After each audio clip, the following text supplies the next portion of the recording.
ನಮಸ್ಕಾರ. ಇವತ್ತು ಫ್ರೈಡೇ, ಸ್ವಲ್ಪ ಬೇಗನೆ ಎದ್ದೇಳಬೇಕಿತ್ತು. ಒಂದು ಹಾಫ್ ಆನ್ ಅವರ್ ಲೇಟ್ ಆಗಿಬಿಡ್ತು ಇವತ್ತಂತೂ ಎದ್ದೇಳೋದು. ಹಾಗಾಗಿ ಸ್ವಲ್ಪ ಬೇಗನೆ ಕೆಲಸ ಎಲ್ಲ ಮಾಡಿಕೊಂಡು ಈಗ ಪೂಜೆನ ಶುರು ಮಾಡಬೇಕು. ಇನ್ನೂ ಕೆಲಸ ಎಲ್ಲ ಏನೂ ಆಗಿಲ್ಲ, ಜಸ್ಟ್ ಎದ್ದಿದ್ದೀನಿ, ಒಂದು 5 ನಿಮಿಷ ಆಯ್ತು ಎದ್ದು. 3 ಗಂಟೆಗೆ ಅಲ್ರಾಮ್ ಇಟ್ಟಿದ್ದೆ, ಬಟ್ ನೈಟ್ ಮಲಗೋದು ಲೇಟ್ ಆಗಿರೋದ್ರಿಂದ ಒಂದು ಹಾಫ್ ಆನ್ ಅವರ್ ಲೇಟ್ ಆಗಿಬಿಡ್ತು ಎದ್ದೇಳೋದು. ಸಡನ್ನಾಗಿ 3:30ಗೆ ಕಂಡುಬಿಟ್ಬಿಟ್ಟೆ ನನಗೆ. ಅಯ್ಯೋ, ಅಲ್ರಾಮೇ ಹೊಡೆದಿಲ್ಲ, 3:30 ಆಗಿಬಿಡ್ತು ಅಂತ ಅಂದ್ಕೊಂಡೆ. ಎದ್ದ ತಕ್ಷಣವೇ ಫಸ್ಟು ಹೋಗ್ಬಿಟ್ಟು ಕಸ ಗುಡಿಸಿ ನೆಲ ಒರೆಸಿ ಬಂದುಬಿಟ್ಟೆ. ಅದಾದಮೇಲೆ ಮತ್ತು ಈಗ ಸ್ನಾನಕ್ಕೆ ಅಂತ ನೀರು ಕಾಯಕ್ಕಿಟ್ಟಿದ್ದೀನಿ. ನೆಲ ಒರೆಸೋಷ್ಟರಲ್ಲಿ ನೀರು ಕೂಡ ಕಾದಿರುತ್ತೆ. ಇವಾಗ ನಾನು ಸ್ನಾನಕ್ಕೆ ಹೋಗ್ತಾ ಇದ್ದೀನಿ. ಹಾಗೆ ಈ ವಿಡಿಯೋ ಯಾರೆಲ್ಲ ನೋಡ್ತಾ ಇದ್ದರೆ ದಯವಿಟ್ಟು ಸಬ್ಸ್ಕ್ರೈಬ್ ಮಾಡ್ಕೊಂಡು ನೋಡಿ. ಹಾಗೆ ಈ ವಿಡಿಯೋ ಇಷ್ಟ ಆದರೆ ದಯವಿಟ್ಟು ಲೈಕ್ ಮಾಡೋದನ್ನು ಕೂಡ ಮರಿಬೇಡಿ. ಸ್ನಾನ ಮಾಡಿಕೊಂಡು ರೆಡಿಯಾಗಿ ಬಂದೆ. ಈಗ ಹೊಸಲು ಪೂಜೆಯನ್ನು ಮಾಡಬೇಕು. ಹಾಗಾಗಿ ಫಸ್ಟು ಹೊಸಲನ್ನ ಒರೆಸ್ಬಿಟ್ಟು ಅರಿಶಿನ ಕುಂಕುಮ ಎಲ್ಲ ಇಟ್ಟು ರಂಗೋಲಿಯನ್ನು ಇಡ್ತಾಯಿದ್ದೀನಿ. ಇಲ್ಲಿ ಮೊದಲಿಗೆ ನಾನು ಫಸ್ಟು ಹೊಸಲನ್ನ ಒರೆಸ್ಕೊತಾ ಇದ್ದೀನಿ. ಹೊಸಲು ಒರೆಸೋದಕ್ಕೆ ಅಂತ ಒಂದು ಸಪ್ರೇಟಾಗಿ ಬಟ್ಟೆಯನ್ನು ಇಟ್ಕೊಂಡಿದ್ದೀನಿ. ಅದೇ ಬಟ್ಟೆನೇ ನಾನು ಹೊಸಲು ಒರೆಸೋದಕ್ಕೆ ಅಂತ ಉಪಯೋಗಿಸೋದಷ್ಟೇ, ಬೇರೆ ಯಾವುದೋ ಬಟ್ಟೆನ ನಾನು ಉಪಯೋಗಿಸಲ್ಲ. ಹಾಗೆ ಅರಿಶಿನ ಕುಂಕುಮವನ್ನು ಬೊಟ್ಟಲ್ಲಿ ಇಡ್ತಾಯಿದ್ದೀನಿ ಅಷ್ಟೇ.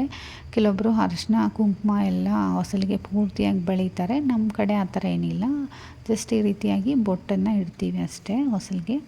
ಅದಾದಮೇಲೆ 4 ಗೆರೆನ ಒಂದು ಸೈಡ್ ಹಿಡಿತಿದ್ದೀನಿ, ಇನ್ನೂ 4 ಗೆರೆ ಇನ್ನೊಂದು ಸೈಡು, ಹಾಗೆ 12 ಗೆರೆನ ನಾನು ಎಳಿತಿದ್ದೀನಿ. ಒಟ್ಟು 12 ಗೆರೆ ಇರಬೇಕಂತೆ ಹೊಸಲ ಮೇಲೆ.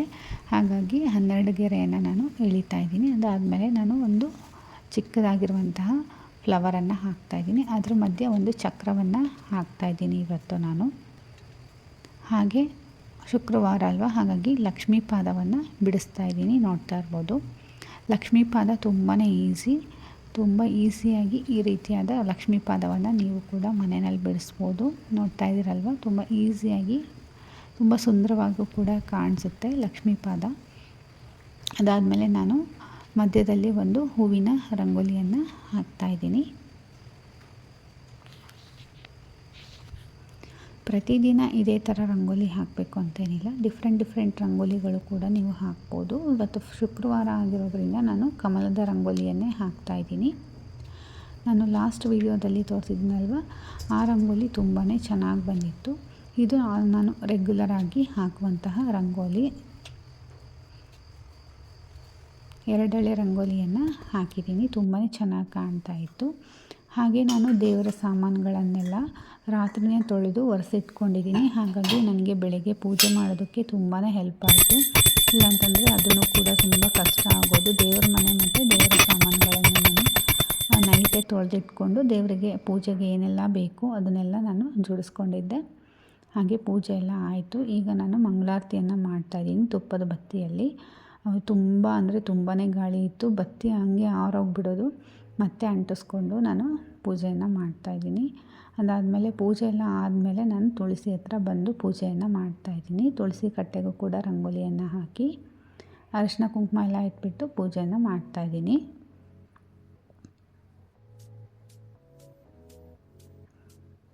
ತುಳಸಿ ಪಾಟ್ಗೆ ಅರಿಶಿನ ಕುಂಕುಮ ಎಲ್ಲ ಇಟ್ಬಿಟ್ಟು ಗೆಜ್ಜೆ ವಸ್ತ್ರವನ್ನು ಹಾಕ್ತಾಯಿದ್ದೀನಿ. ಹೂವಿನ ಹಾರ ಹಾಕೋದಕ್ಕಾಗಲ್ಲ, ಹಾಗೆ ಜಸ್ಟ್ ಹೂವನ್ನ ನಾನು ಮೇಲ್ಗಡೆ ಇಡ್ತಾಯಿದ್ದೀನಿ.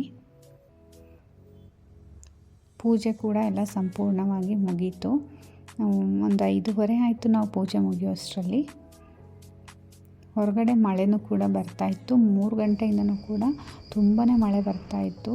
ಹಾಗಾಗಿ ಊದುಬತ್ತಿ ಎಲ್ಲ ಒಂದು ಸ್ವಲ್ಪ ಆರೋದಂಗೆ ಆಗೋದು, ಅಥವಾ ದೀಪ ಅಲ್ಲಿಟ್ಟಿರ್ತೀನಲ್ವ, ಮಳೆ ನೀರೆಲ್ಲ ಬೀಳ್ತಾಯಿತ್ತು. ಎಷ್ಟೋ ತನಕ ಉರಿಯುತ್ತೋ ಉರಿಲಿ ಅಂತ ಹಾಗೆ ಇಟ್ಟಿದ್ದೆ.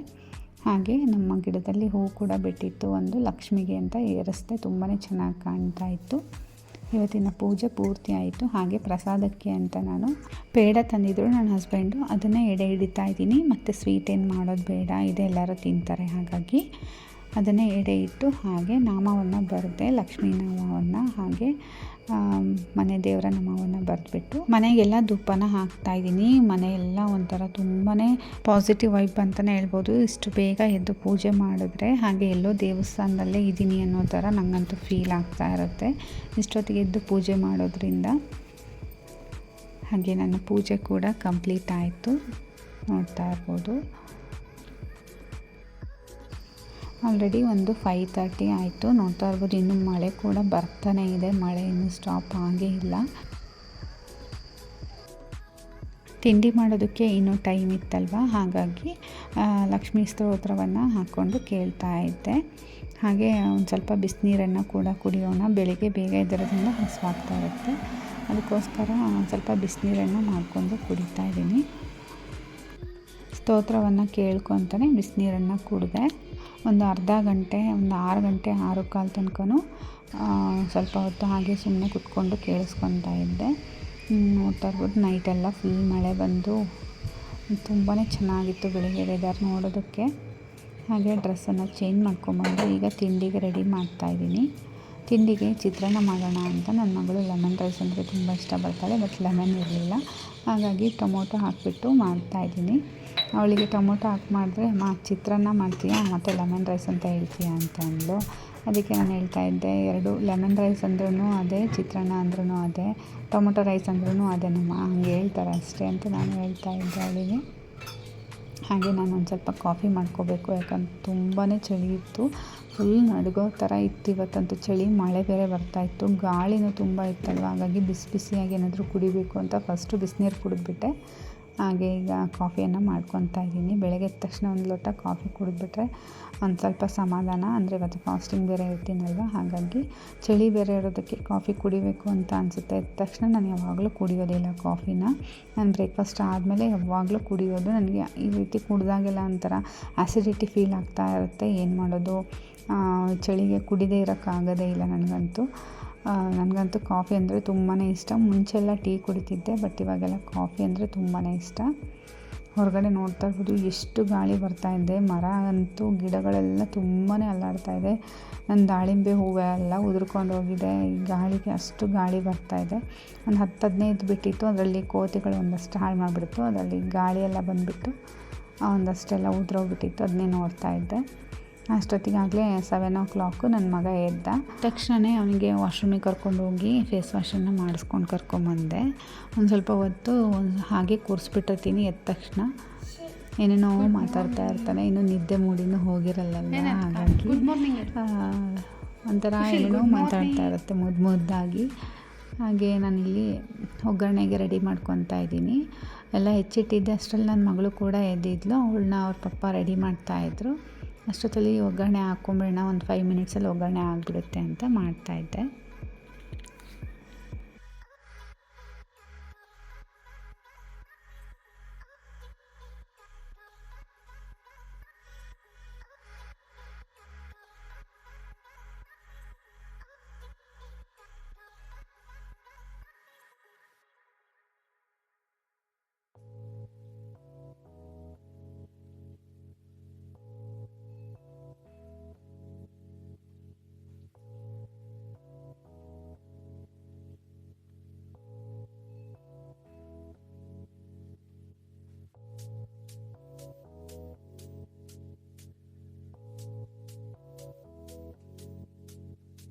ಹಾಗೆ ಚಿತ್ರಾನ್ನ ರೆಡಿ ಮಾಡಿ ಅದಕ್ಕೆ ದೇವರಿಗೆ ಎಡೆ ಮಾಡೋಣ ಅಂತ ಸ್ವಲ್ಪ ಫಸ್ಟಿಗೆ ತೆಗೆದಿಟ್ಬಿಟ್ಟೆ. ಹಾಗೆ ಏನೂ ಮಾಡಿರಲಿಲ್ಲ ಅಲ್ವಾ, ಆಗಲೇ ಹೊರಗಡೆಯಿಂದ ತಂದಿರೋ ಸ್ವೀಟ್ ಇಟ್ಟಿದ್ದಕ್ಕೆ ಮನೆಯಲ್ಲಿ ತಿಂಡಿ ಮಾಡಿದ್ದೆ ಅಂತಂದು ಅದನ್ನೇ ಎಡೆಗೆ ಇಡ್ತಾಯಿದ್ದೀನಿ. ಇವಾಗ ನನ್ನ ಮಗಳಿಗೂ ಕೂಡ 1-2 ಪೇಡನ ಇಟ್ಟಿದ್ದೀನಿ. ಅವಳಿಗೆ ಪೇಡ ಅಂದರೆ ತುಂಬ ಇಷ್ಟ ಅಂತೆ. ಹಾಗೆ ಅವ್ರ ಮೇಡಮ್ಗೂ ಕೂಡ ಒಂದು ಇಡು ಅಂತ ಹೇಳಿದ್ಲು, ಸರಿ ಅಂತ ಅವಳಿಗೊಂದು ಅವ್ರ ಮ್ಯಾಮ್ಗೊಂದು ಪೇಡನ ಇಟ್ಟು ಹಾಗೆ ಚಿತ್ರಾನ್ನ ಮತ್ತು ಆರೆಂಜನ್ನು ಪ್ಯಾಕ್ ಮಾಡ್ತಾಯಿದ್ದೀನಿ ಇವಾಗ ಬಾಕ್ಸಿಗೆ.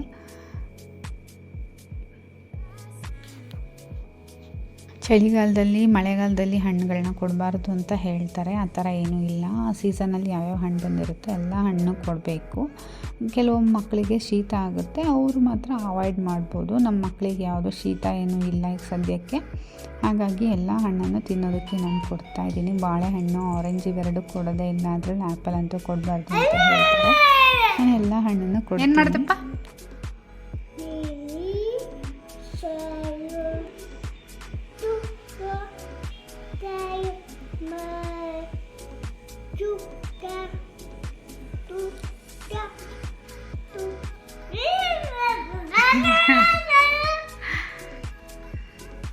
ಗುಡ್ ಬಾಯ್, ಗುಡ್ ಬಾಯ್.